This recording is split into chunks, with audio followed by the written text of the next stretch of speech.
पुराने ज़माने की बात।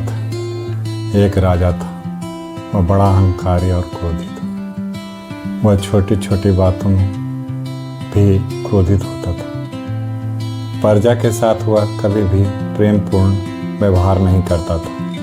वह क्रोध के वशीभूत होकर बड़े भयंकर काम किया करता था। वह छोटी छोटी गलतियों के लिए भी अपनी प्रजा को मृत्युदंड देने में तनिक भी हिचकिचाता नहीं था। इसी कारण सभी प्रजा मन ही मन उसे घृणा करती थी। एक दिन राजा अपने मंत्री और कई दरबारियों के साथ दूर कहीं घूमने निकला।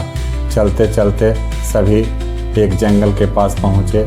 रास्ते के समीप एक लकड़हारा लकड़ी काट रहा था। दरबारियों ने उसे लकड़ी चोर के अभियोग में पकड़ लिया गया। उस समय राजा अपनी दाढ़ी मूंछ पर ताव देते हुए एक पेड़ की छांव में बैठा हुआ था। मंत्री और दरबारियों ने लकड़हारे के हाथ पांव बांधकर उसे एक अभियुक्त के रूप में राजा के सामने उपस्थित किया। यह देखकर राजा का गुस्सा सातवें आसमान पर पहुंच गया। उसके तन बदन में जैसे आग लग गई। वह सांप की तरह फुफकारने लगा। गुस्से के मारे वह अपनी ही दाढ़ी मूंछ के बाल उखाड़ने लगा। उसने लकड़हारे के जुर्म का दंड सुनाते हुए अपने मंत्री से कहा, ले जाओ इसे कुत्ते सुअर की मौत मारो। फैसला सुनाते वक्त उसका गुस्सा पहले से 4 गुना अधिक बढ़ गया था।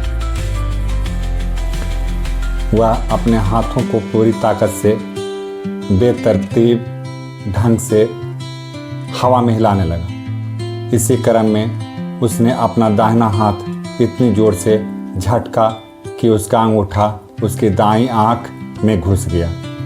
अंगूठा इतनी बुरी तरह घुस गया था कि राजा की आंख बाहर निकल आई। आंख लाल गड्ढे की तरह दिखने लगी।